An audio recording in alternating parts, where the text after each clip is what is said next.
Light it.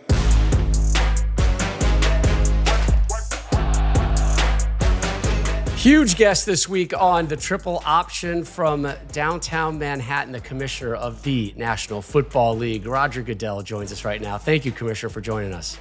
Oh, my pleasure. For the commission. Good to be with you guys. Thanks, Commissioner, Mark. good to be with you again. It's been a minute. And by the way, my son, Nate, who you invited on the field after the Green Bay Packers won the Super Bowl, you were holding his hand, walking him on the field. He's now married, and he had a child a week ago. How about that? Oh, my goodness. Congratulations. They grow up so fast. Congratulations, all of you. Wow. That's amazing, isn't it? Well, something that connected us years ago, Roger, was our love for the game and then also for life after the game. I remember probably 15 years ago or 12 years ago, I came to see you, and you were good enough to come speak to our team about, fiscal responsibility, about leadership, about life after the game. And now NIL has popped up. And do you think that's a positive for preparing at least, the sting of, that first paycheck when they get in, the kind of, not understanding the value of money? Do you think it's really helped, or I guess it's to be determined if it will help players as they get to the NFL? Listen, it brings on a lot of responsibility at an earlier age. And I think it probably puts a lot of responsibility on colleges to make sure that kids understand that and they're prepared for that. So it changes the dynamic. I listen. It's deserved. So I understand that aspect of it, but the zeros get pretty big, and the impact when you make bad decisions is pretty significant for a young man and their family. So they need to be prepared for that. And I think the more we can help and support from the colleges to make sure that our transition programs could be applied potentially to them would probably be a good thing. Because it's a big jump to college football, from college football to the NFL. This probably does reduce that a little bit because it's one less adjustment, but it's still a big jump. Mm-hmm. Mark could tell you that. Yeah, for sure. You go from making $0 to making a lot of dollars. The financial literacy is key. So yes, I agree with that. Mr. Commish, player safety is always on the top of the list for you, for everyone at the league. It's something I admire. I appreciate you guys and the constant pursuit of taking care of the players. And especially in a sport as physical as ours, obviously Tua with his concussion, it's been a huge discussion this past week. But the most recent study by the National Federation of State High Schools has over 1 million students participating in high school football. That's the highest number since 2017, 2018. Players, we see them wearing Guardians in training camp, some even in the games now, we're seeing it. How do you feel the league has addressed the safety concerns for the sport as a whole? And what can I do to further progress, the positive look, for parents and children for the youth of our game? Mark, I think we have to do our thing. And the way we approach that is we look at the data. People are talking about the hip drop, which is extended into college football and impacted college football a lot last year. When you see the kinds of injuries that occur there, they may not be a lot, but they're devastating. They are. You need to get them out of the game. Kickoffs is another one. We're modifying our kickoff. It'll be a transition. It'll be a period of time. We'll have to make changes to it, undoubtedly, as time goes on. But as we get data, so we're really focusing on the data. Where are the injuries occurring? What are the techniques that cause those injuries?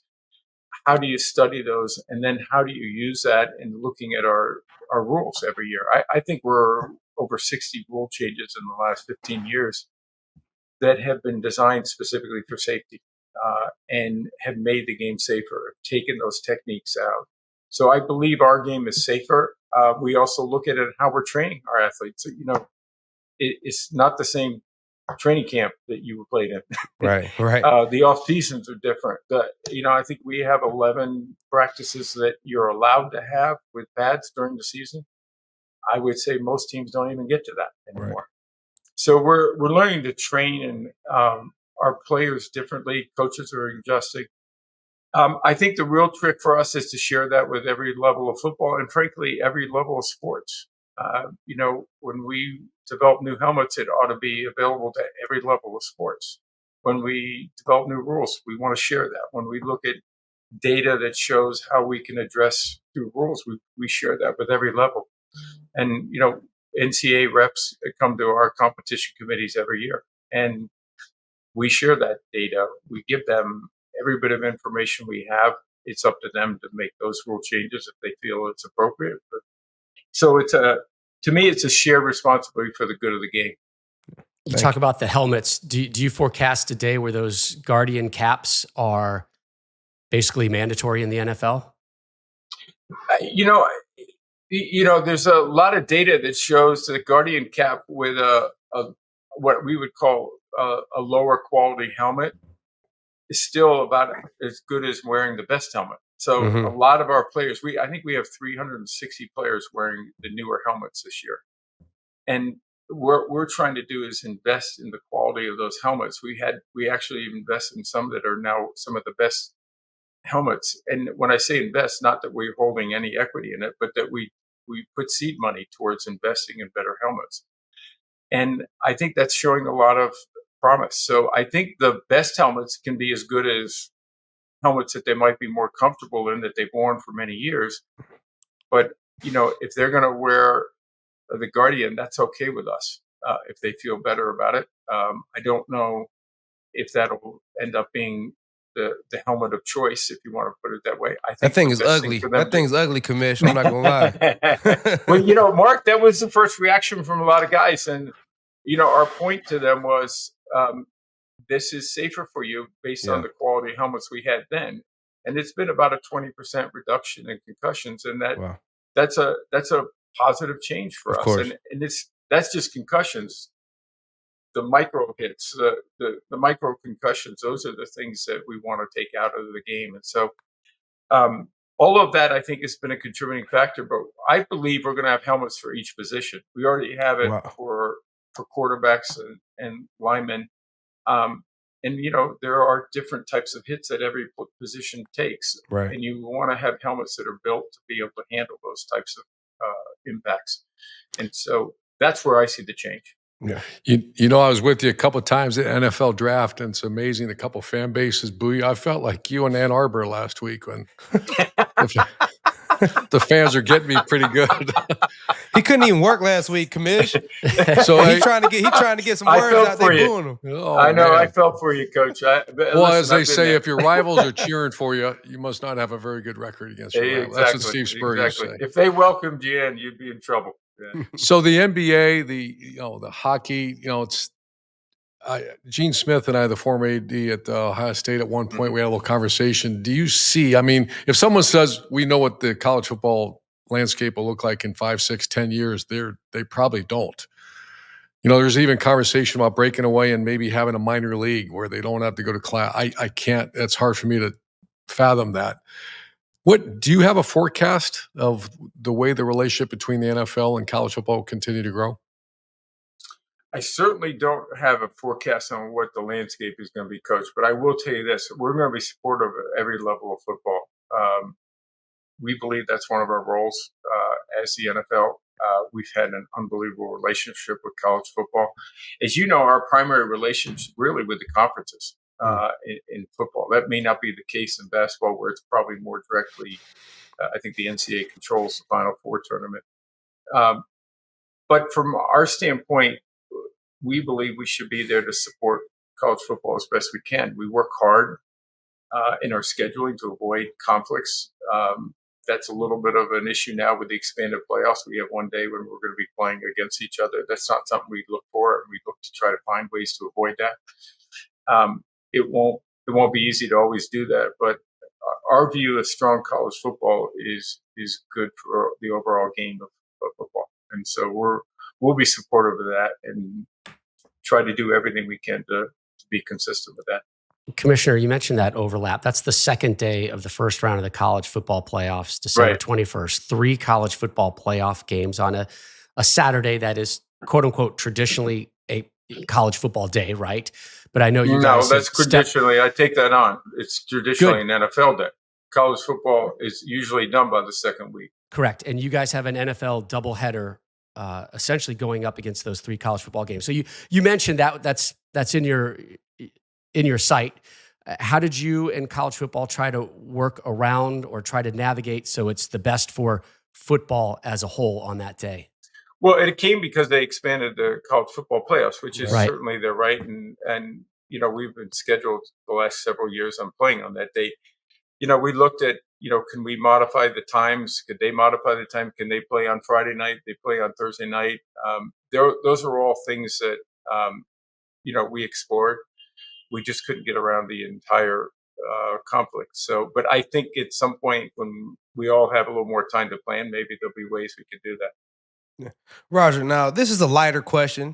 Don't take any. This is just a lighter hearted question. Okay, I'm gonna come with when you. You want to see what I got for you? Okay, Watch out, Commissioner. My Watch out. Hoodats are balling this year. They off to a hot start. Spanked up on the Cowboys last weekend. Now the narrative around Houdat Nation is that the NFL does not like the Saints. That Roger hates the Saints. So I'm giving you a chance to clear the air. I know that's not the case with you, Roger. You're a good man. A stand-up man. Hey, I'm giving you a chance to clear the air. Do you hate the Saints? Oh, my absolutely not.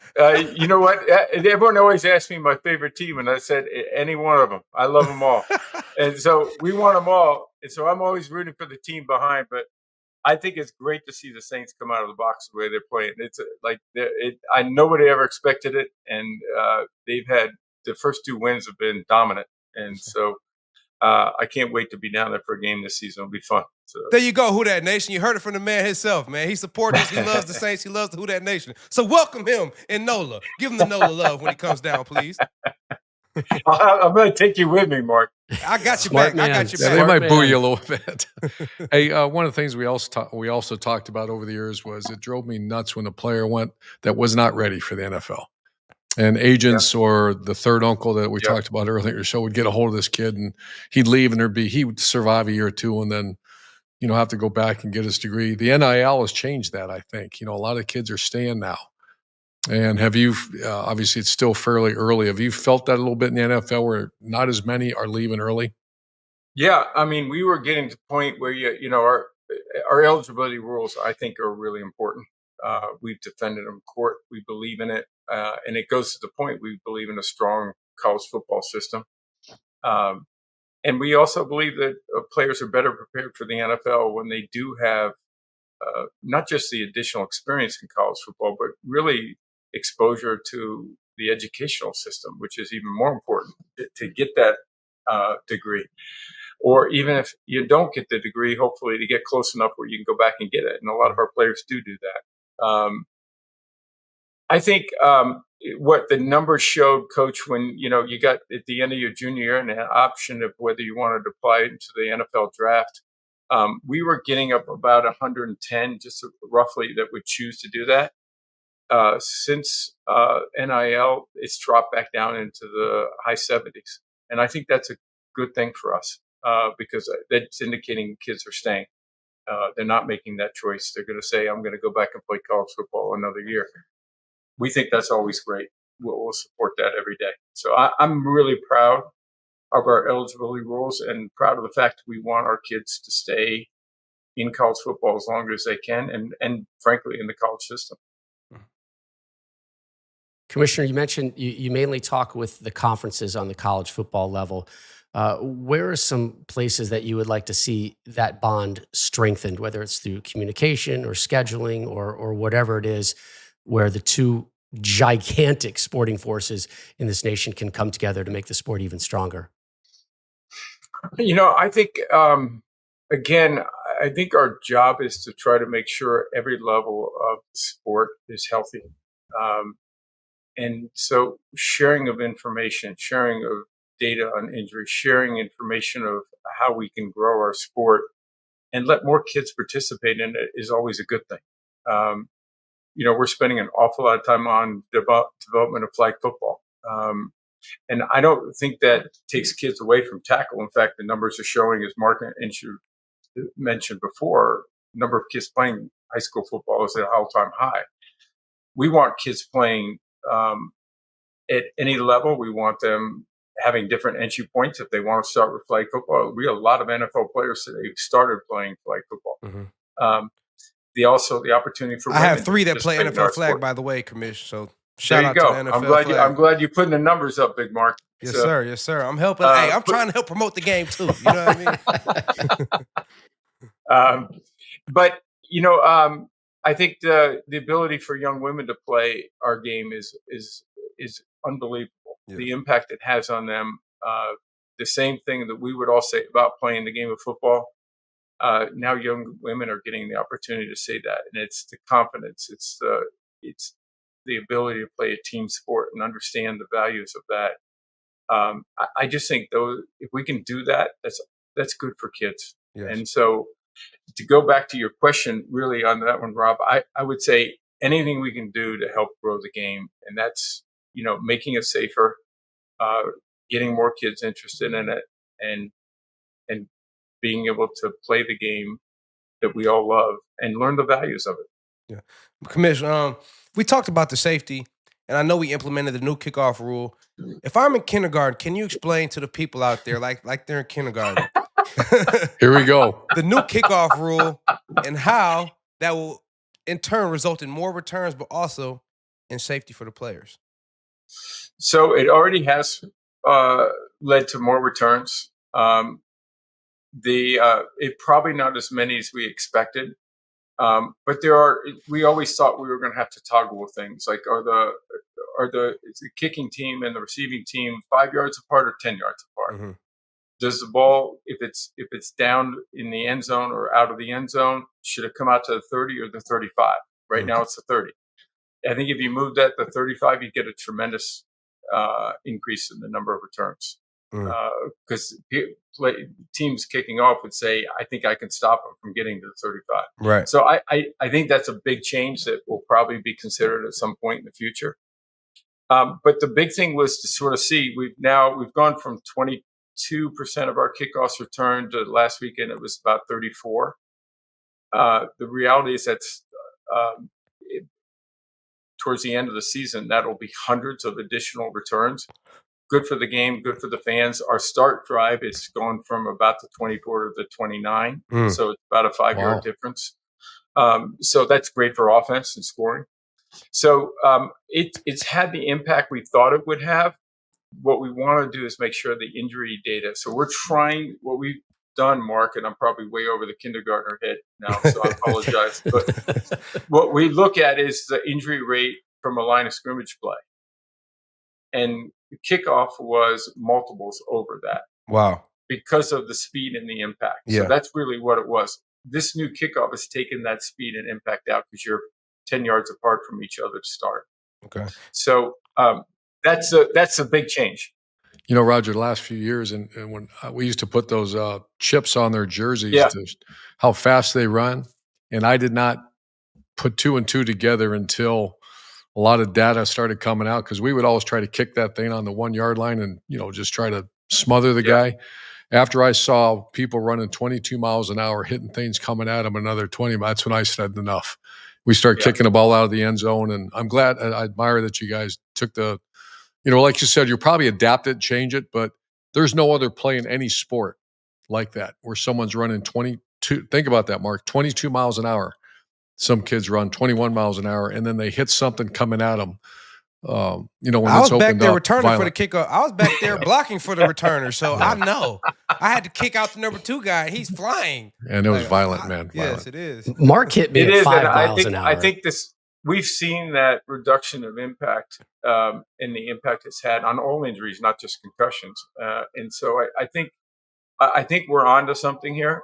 I do too. Again, it'll be adapted, but and I do think, Mark, we brought back the big play.